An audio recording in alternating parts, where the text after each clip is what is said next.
Sa dalan pa lang, mabusog na ang imong mga mata sa nindot kayong talan-aon nga formation sa bukid, hilabi na kung naa ka sa elevated area.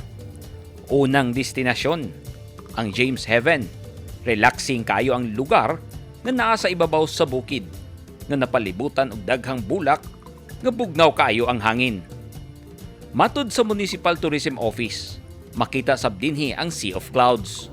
Hinay-hinay na sab nga mibawi ang turismo sa lungsod sa pagluag sa restriction sa COVID-19 nga nakahatag og trabaho sa mga residente sa lugar. Matanao Tourism opened last year, April 2021. Kaka 1 year lang talaga namin. We opened just in time sa pandemic, in the middle of pandemic. Tapos, ang offerings namin ng mga tourism sites, so we have mountain views, kung saan tayo ngayon. And then we also have our banner sites, ang among mga caves. So far, 5 naka-caves ang i-assess karon sa DNR and the airport tourism. So we have 3 different waterfalls karon na abre, and then daghan pag mga caves ug mga waterfalls na i-open ang Municipality of Matanao. Usa ang Subon Cave nga unang giablihan alang sa mga turista. Una ka mosulod, kinahanglan mo agi og orientation sa mga eksperto sa spelunking kung adventure sa pagsulod sa langob para sa seguridad. Sulod sa langob, dinhi mo makita ang hagdan-hagdan nga formation sa mga bato nga gihulma sa kinaiyahan. Hindi man may mga bisod siya, sir. Hinay-hinay lang lang. Tama, hindi man pinaspasay ko. Kaya nimo.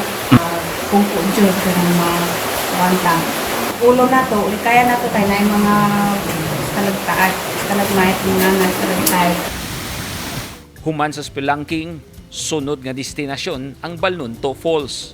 Dinhi mo makita nga gipreserba gyud sa gobyerno ang lugar sa tabang sa mga residente nga wala gyud mapasipad. Dinhi ka mag-enjoy sa pagligo sa bugnaw kayo nga tubig. As of last year, we have a total of 121,000 day tour visitors.